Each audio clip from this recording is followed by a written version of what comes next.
What's going on, YouTube? Welcome to Fresh Review. Now, you're new to the channel. What we do is we show dozens of highlights like this absolute dot in the back of the end zone in the fourth quarter.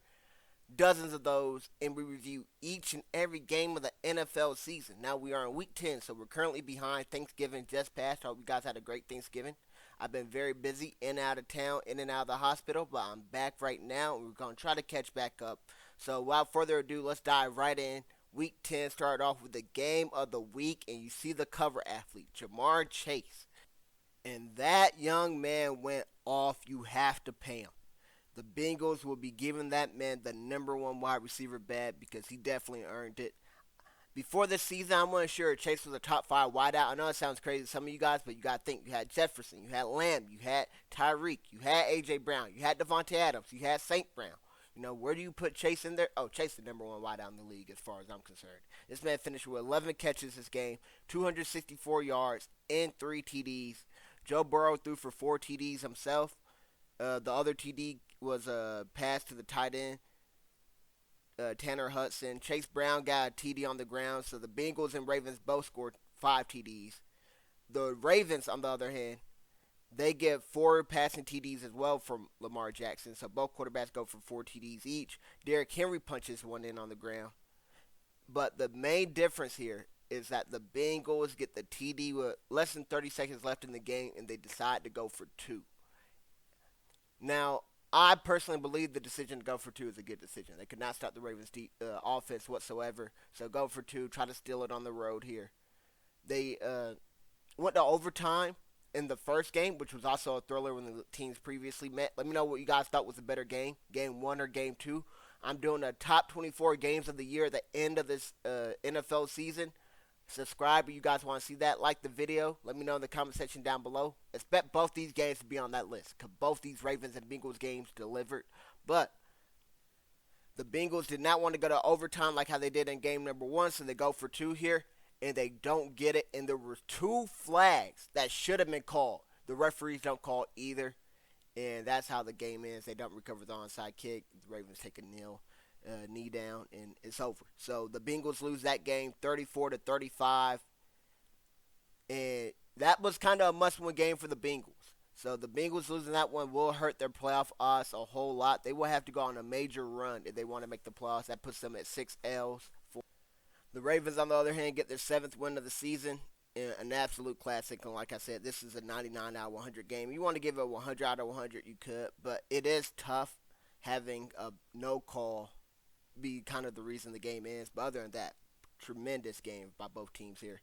Now we're going on to the Europe game. I believe this game was in London. It's the New York Giants take on the Carolina Panthers. And Bryce Young gets to start here, so he's filling in for Andy Dalton, who was in a car accident. Thankfully, his family's okay. So Bryce Young is back here. He's starting. And Chuba Hubbard, this man done played himself into a contract. So shout out to Chuba Hubbard. I believe he got a 4-year, $26 million deal. So he had 28 carries this game, 153 yards, and a TD. Now, Bryce Young was okay here. He only went for 126 and a TD, but hey, the Panthers won, and they're not used to that, so I'm sure they take any win they can get. On the flip side, we got Daniel Jones here. He goes for 190 passing yards, doesn't get any TD. Tyrone Tracy looked really good this game. He had 103 rushing yards and a TD, but he fumbled the first play in overtime, and that's how the Panthers won. The game was tied 17-17 in overtime. They hand off to Tracy. He fumbles the first carry he gets in overtime. And then the Panthers kick the game-winning field goal. Malik Neighbors, a wide receiver that was an offensive rookie of the year consideration. He goes for 6 catches, 50 yards. So he's been cooling off after he got that concussion against Dallas. He was on an insane start to the season. But we had to see what this quarterback change does for him because the Giants will be benching Daniel Jones. They might even release him for the injury clause in his contract and stuff, so they won't have to pay him or anything next year. So the Giants are at 2-8. They're tanking, and they do release Daniel Jones. You have to expect they will be getting Shedeur Sanders or Cam Ward in the draft coming up here. 2 really good quarterback prospects. But I thought this truly was a great game. Unfortunately, the stakes weren't that high, but I'm going to give it 89 out of 100 between these 2 lackluster teams. They definitely left everything on the field. And now our next game is the New England Patriots take on the Chicago Bears, and this game was abysmal. I won't lie to you. Caleb Williams gets sacked 9 times here. I was kind of looking forward to the number 3 overall pick versus the number 1 overall pick. These two rookie quarterbacks, I think, might be one of the best rookie quarterback draft class ever. It definitely underwhelmed. Drake May wasn't bad this game. He did throw a pick, but he also threw a touchdown. Goes for 184 yards. They won this game decisively, 19-3. On the flip side, the Bears looked atrocious. Now, Caleb Williams gets sacked 9 times this game, and he has a QBR of 13. He only goes for 120 passing yards. This is another game where the quarterback barely goes for over 100 passing yards. Remember his first game as a starter, he didn't go for over 100. So they have fired their offensive coordinator. Rightfully so. Deserved to get fired, probably. I ain't calling for anybody's job, but I mean, if you get fired, you deserve it. I definitely ain't saying, yo, it's a wrongful firing. No, this ain't Robert Saleh getting fired. Like, yo, what the heck is that nonsense? Awful game by the Bears here, in my opinion. In Soldier Field, you expect for them to play a little bit better than this, but we had to see what the quarterback change, the OC change does for Caleb Williams in the future. But this game was truly awful. I would not lie to you. I'm giving it a 19 out of 100. Now we're going on to our next game, and that is the Bills taking on the Colts. Now, Joe Flacco started this game, and they are going back to Anthony Richardson after this game. So, Joe Flacco, I thought he was solid this game. He got for 272 yards, 2 touchdowns. Alec Pierce gets hit for a great catch. Alec Pierce has been a great deep threat for these guys. He goes for 4 catches, 81 yards, and a touchdown. Josh Downs, Mr. Reliable underneath and all that. He goes for 7 catches, 72 yards. And A.D. Mitchell, he plays a starting role since Michael Pittman's out. He goes for 6 catches, 71 yards. So their second round draft pick, the best game of his career so far. So Joe Flacco did spread the ball out really well. Jonathan Taylor on the ground ran for over 100 rushing yards. So overall, great job by the Colts, but the Bills are just a better team. James Cook goes for 80 yards in a rushing TD. Josh Allen goes for 50 rushing yards in a rushing TD. Josh Allen also throws for 280 yards. He spreads the ball out really well, hits a lot of pass catchers. They have 6 players over 20 yards and 5 players over 30 yards. So with no Amari Cooper or no Keon Coleman due to injury, who's going to step up for him? Everyone did. So shout out to the Bills. They're looking like one of the best teams in the league. And they have a big-time matchup against the undefeated Chiefs next week. Can't wait to see that one. You know the Bills always play the Chiefs tough, whether it's the playoffs or the regular season. So that's going to be a classic. As for this game, this wasn't a classic, but it was still a good game. I'm giving it a 74 out of 100. The final score was 30-20. The Colts did take the lead in like the second quarter, but the Bills won a 17-0 run, and then once they got up by 17 points or whatever, it's kind of over. So now we're going on to our next game, which was the Denver Broncos taking on the undefeated Kansas City Chiefs. Now, this game came down to the final play, and Bo Nix had a solid game. He had 2 touchdowns in the first half. Didn't do too much in the second half and stuff. But he did get the Broncos in the field goal range to kick the game-winning field goal, and it gets blocked. The Chiefs remain undefeated to a block punt. So you go down the history of how the Chiefs got all these W's. It's outlandish, right? You go the Isaiah Likely toenail. You go the Cincinnati Bengals. Maybe that's a penalty, maybe it's not, whatever. But of course, the benefit of the doubt goes to the Chiefs. You go to the Tampa Bay Buccaneers, not going for 2. I mean, there's other things. Those are just going off the top of my head. They get another crazy victory here, though. But Bo Nix goes for 200 passing yards here and 2 TDs. One of those TDs went to Cortland Sutton, and one went to Devon Vele. Vele has been really good for them so far, and he has been their number 2 wideout. So I thought it was going to be Troy Franklin, or even Marvin Mims, but it had been Devon Vele. So he kind of came out of nowhere, been really good producing-wise. So he gets a TD this game. Running back-wise, they rely heavily on Andrick Estime here, so I wonder if he's going to be the starting running back in the future. Javonte Williams only got one carry for 1 yard this game. So on the flip side, we go over to the Kansas City Chiefs. Kareem Hunt has been solid for most weeks, but this week he didn't do too good on the ground. Receiving-wise, he is okay, though. He had 7 catches for 65 yards. But Isaiah Pacheco's coming back. I'm curious to see what they do with that 1-2 punch of Kareem Hunt and Pacheco. Will Pacheco regain his lead role? Will Kareem Hunt retain his lead role? I think Pacheco, they might ease him back in. It might be a 50-50 split right away. but we'll have to wait and see how that goes. Mahomes goes for 266 yards and one passing TD. That TD went to his favorite target, Travis Kelce, who finished with 64 receiving yards, 8 catches, and 1 touchdown. But I thought this was an amazing game. I'm giving it a 94 out of 100. Now we're going on to our next one. That is the Atlanta Falcons take on the New Orleans Saints. And what a game this was. So last week, everybody's on Derek Carr's head for throwing the hospital ball to Chris Olave. You got Michael Thomas talking about, tweeting about it and stuff. This week, Derek Carr throws 2 absolute dimes to Marquez Valdes-Scantling. Valdes-Scantling finished with 3 catches, 109 yards, and 2 TDs, both deep bombs by Derek Carr. Put him right on the money. And then with the game on the line, he throws another absolute dime right on the money, and Alvin Kamara drops it. So this actually gave the Falcons a chance to go get into field goal range. So the Falcons are driving. Kirk Cousins throws a pick. So now the Saints, if they can get some first downs, they can ice the game.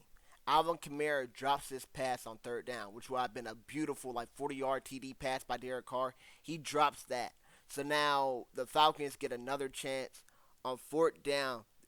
Instead of going for a field goal, the Falcons no huddle, hurry up or something. And then they get to the line and then they throw a pass out short. And it's tackled inbounds. He's short of the marker and everything. Everything's just horrible. I don't know what the Falcons are doing here.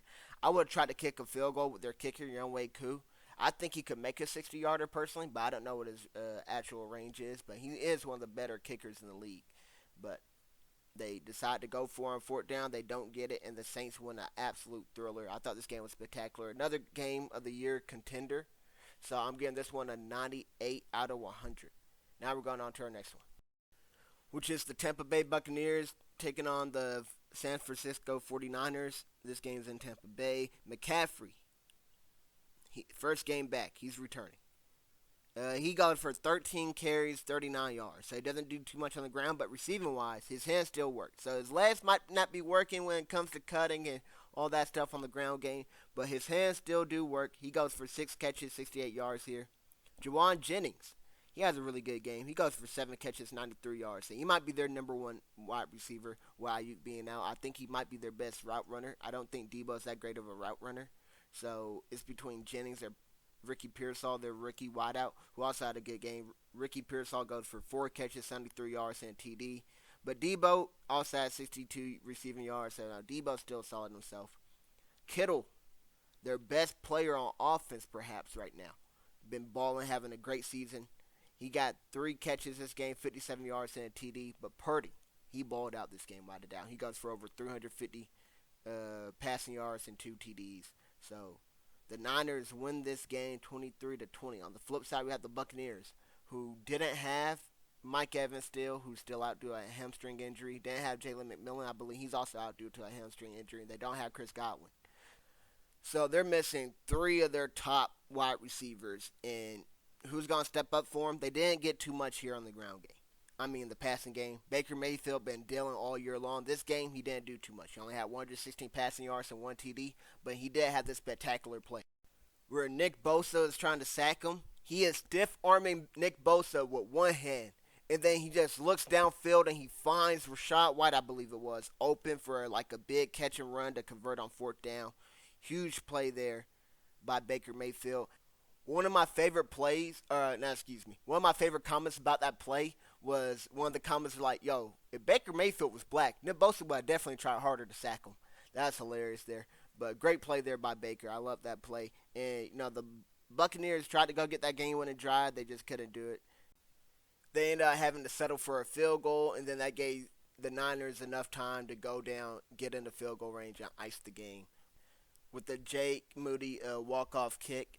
Now, what makes this so interesting is Jake Moody was missing field goals throughout the game. And, you could say it was on Moody. Might have been on the snapper, might have been on the holder, whatever the case may be. But during the game, you actually see Debo take a shot or a swing at the placeholder and stuff. And that's kind of crazy. But when the team needed the most, they did deliver. So the Niners win a nail biter. They normally, this year, been on the wrong side of those. So must be good to be a Niner fan to actually be on the correct side of that. And I thought this game was amazing. I'm giving it a 91 out of 100. Now we go on to our next game, which was another game of the week contender, potential game of the year candidate. And this game was the Washington Commanders take on the Pittsburgh Steelers. This game was in Washington. And this game went back and forth throughout the game. We go down to the fourth quarter. The Steelers found themselves down. They're about to score a touchdown. Najee Harris fumbles at the goal line. The Commanders recover. They don't do anything there, so the Commanders keep their 6-point lead because they stopped the Steelers, but they don't score points to extend their lead. They have to punt. Russell Wilson throws this absolute dot to Mike Williams. Mike Williams gets the go-ahead touchdown, and which was the game-winning touchdown. The Commanders had a chance to go get in field goal range. They throw this pass in the middle to Zach Ertz. I thought it was a horrible spot by the referee. They go and review it, and there's not enough evidence to overturn it. So I thought Zach Ertz caught it past the marker, but it's tough to tell. So they didn't get the benefit of the doubt since it wasn't clear and decisive evidence. And then what do the Steelers do? Final drive. A fake count gets the Commanders to jump, and that is how they end the game. I thought the game was spectacular. Two really good teams fighting for seeding in their division. Both teams will also play their division leader or co-leader, whatever, next week, so they have a chance to extend their lead in the division, solidify it, or fall farther behind. Eagles and Commanders play on Thursday night, and then we have the Ravens and Steelers playing that Sunday. So I expect both those to be really good games. But this game right here, like I said, was spectacular. I'm giving it a 97 out of 100. For the Commanders, there's no Brian Robinson Jr. this game, so Austin Eckler led the backfield. He had 2 rushing touchdowns. Jeremy McNichols also had a rushing TD. Terry McLaurin led the way receiving with over 100 receiving yards yet again. He's having a terrific year, career year for McLaurin here. On the flip side, we got the Pittsburgh Steelers. Russell Wilson goes for 195 passing yards, 3 touchdowns. Najee Harris gets the other rushing TD this game. Well, the other TD. Jalen Warren was more efficient, though. Najee had 21 carries, 53 yards. Jalen Warren had 14 carries, 66 yards. So he was much more efficient. And George Pickens was spectacular. Great catches here by George Pickens. He had 5 catches, 91 yards, and a touchdown. Now on to our next game, an awful game. It was the Minnesota Vikings take on the Jacksonville Jaguars, and these quarterbacks combined for 0 touchdowns and 5 interceptions. So the Vikings won this game 12-7, and the Vikings did nothing but kick field goals. Receiving wise, they had T.J. Hawkinson, coming back off his injury and stuff. 8 catches, 72 yards. So really good game for T.J. Hawkinson after the last game. So T.J. Hawkinson is back in full effect here. He led the way receiving wise. Other than that, there's nothing else here. Aaron Jones did well on the ground. Averaged 5 yards a carry, had 88 yards. But this is an awful game. For the Jaguars, Matt Jones got to start this game because Trevor Lawrence is injured, bad shoulder. They got nothing going. This is an awful game. It came down to the wire, and Trayvon Walker punches Aaron Jones repeatedly, trying to punch the ball out, but Aaron Jones is already down. They already blew the play dead. So that was a 15-yard penalty on the final play of the game. That's how the Jaguars lost. This game was truly awful. I couldn't believe it. The crowd was dead. There was no exciting plays here. This game was atrocious. I'm giving this game a 14 out of 100. This was very disappointing. Now, our next game is the Tennessee Titans taking on the Los Angeles Chargers, and the Chargers continue to dominate. They're a shockingly good team. Jim Harbaugh has turned this team around. They got defense now. They believe in running the ball. Herbert is still solid, so it doesn't show on the stat sheet, but Herbert isn't out there having to throw for 5,000 yards, so that's mainly why it's not showing. He goes 14 out of 18 this game, 164 passing yards, and a touchdown. Ladd McConkey leads the way with 52 receiving yards. Will Disley gets 5 of those 14 completions. So he spreads the ball out really well. On the ground, Dobbins and Edwards combined for over 100 rushing yards.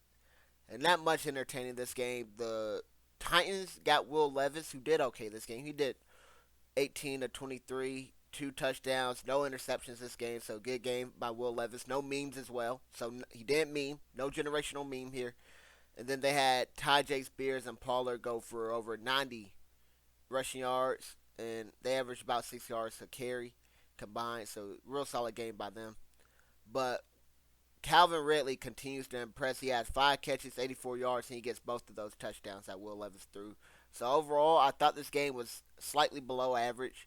You know, it could have got close and good at one point, but I'm gonna give it a 49 out of 100. We're going on to our next one, which was my favorite game of the week. The Philadelphia Eagles take on the Dallas Cowboys, and there is no Dak Prescott this game. Unfortunately, he's out for the season with a hamstring injury. So Cooper Rush filled in, and Cooper Rush completed 13 passes for 45 yards. It was so bad they brought in Trey Lance. Why? So Trey Lance could go in there, complete 4 passes for 21 yards, and also throw a pick.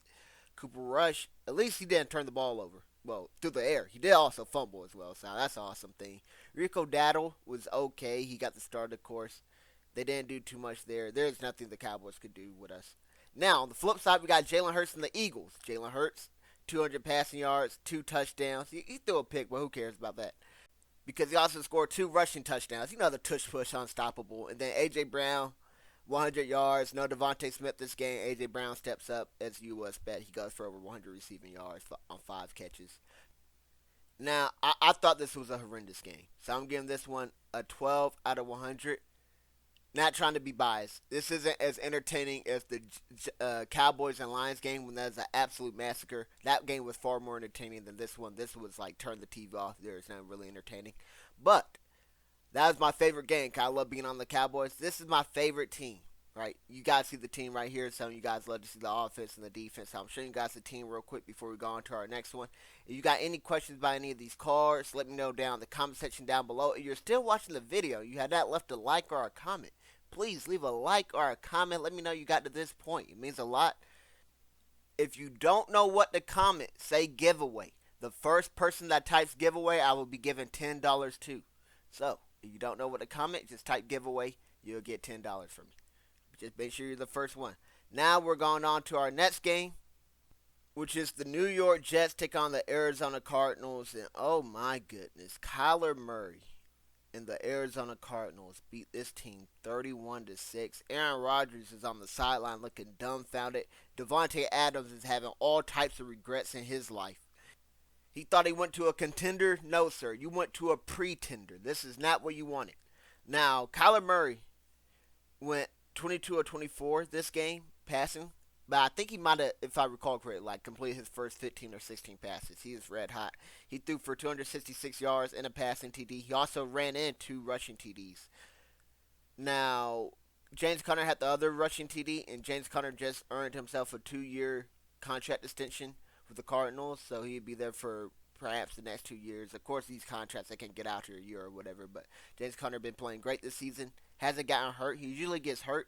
He's been healthy, so he's been Conner strong, and he's been producing every time he's on the field. Trey Benson, somebody I drafted in Dynasty Leagues, had a good game. He had 10 carries, 62 yards, but you got to worry about what the outlook will be in the future. Maybe they can get that 1-2 punch like they have in Detroit with Gibbs and Montgomery, but James Conner looks like he'd be the lead back for the foreseeable future. James Conner had 5 catches, 80 receiving yards this game.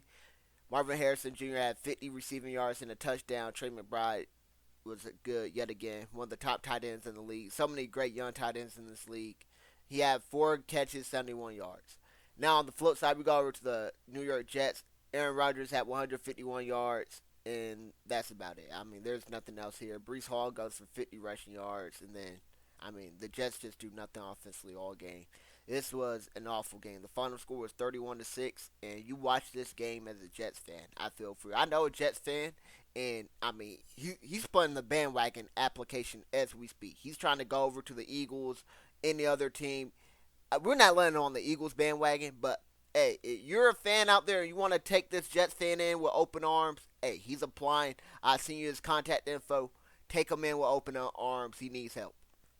Because this game was a egregious game here by the Jets. The coach even had to show the team how to tackle after the game. That's how bad it was. So, egregious. I'm giving it a 9 out of 100. Now we're going on to our next one, which was the Sunday night thriller, the instant classic. The Detroit Lions take on the Houston Texans. This would be a top 24 game of the year contender here. The game where Jared Goff throws 5 interceptions and they still win. The Texans led at halftime 23-7, and they got shut out in the second half. The Lions outscored them in the second half 19-0. Stroud also threw 2 picks, so there's 7 interceptions in this game. Stroud threw a pick the first play out of halftime. So I thought the Texans could have extended their lead. I really wanted the Texans to win this game and beat the Lions so we could be fine for the 1 seed. But hey, what do I get? I get coal in my stocking because I guess I've been a naughty fan or something. Because I just can't ever get anything I want. The Lions are on a win streak. Even when they play bad, they still beat good teams. So I just don't know what this game was about. Spectacular game, though, nevertheless. 99 out of 100. And I thought the Ravens and Bengals game on Thursday night was a clear leader for game of the week. But this game definitely does have a case to be made for it. So let's go and talk about some of the performances. Laporta and St. Brown both get touchdowns this game, go for 60 plus receiving yards. Jameson Williams goes for 50 receiving yards. So Goff did decent enough spreading the ball around. Definitely wasn't a good game by Goff, but nevertheless, they still won this game with 2 touchdowns, 5 picks. Of course, not all those picks were his fault. One was a Hail Mary, one gets tipped or batted down, and then I can't remember how the other threes were. But on the flip side, Stroud goes for 232 passing yards. Mechie was the leading receiver this game, so great to see Mechie after all he'd been through injury-wise and health-wise to go for 5 catches, 74 yards, and a receiving TD. But this game came down to the wire. It's tied 23-23 late. The Texans got into field goal range. It was a long field goal for Kaimi Fairburn, but he's normally one of the best kickers in the league. You kind of expect him to make a 58-yarder, 59-yarder. He misses that. That gives the Lions tremendous field position, and they're able to go down, get in field goal range, get the game-winning field goal, and they win this game 26-23 in an instant classic on Sunday Night Football. Now we're going on to our final game, which is the Monday Night Football game. The Miami Dolphins take on the LA Rams. In this game, Stafford throws for nearly 300 yards. Puka gets 98 receiving yards. Cooper Kupp gets 80 receiving yards. So it's a funnel between those two guys. But the Rams score 0 touchdowns. They get 5 field goals this game and they lose 23-15. On the flip side, the Dolphins, Tua goes for 200 passing yards and he spreads the ball out to everybody. He hits like 10 different wide receivers this game. I think 9 to be exact. So it's a spread out offense game by the Dolphins. They got 2 touchdowns this game and 3 field goals. That's how they won. I thought this game was slightly above average. I give it a 55 out of 100. I'd like to see a whole lot more touchdowns from these teams, high scoring games. The Dolphins led commandingly throughout the whole game. The Rams tried to get it to one possession, then go for an onside kick, which they did, but they didn't recover the onside kick, and that's how the game ended. So that concludes this video. Please, it's week 10. Get that $10 giveaway. And as always, thanks for watching. Hope you guys enjoyed. I hope to see you guys on the next one.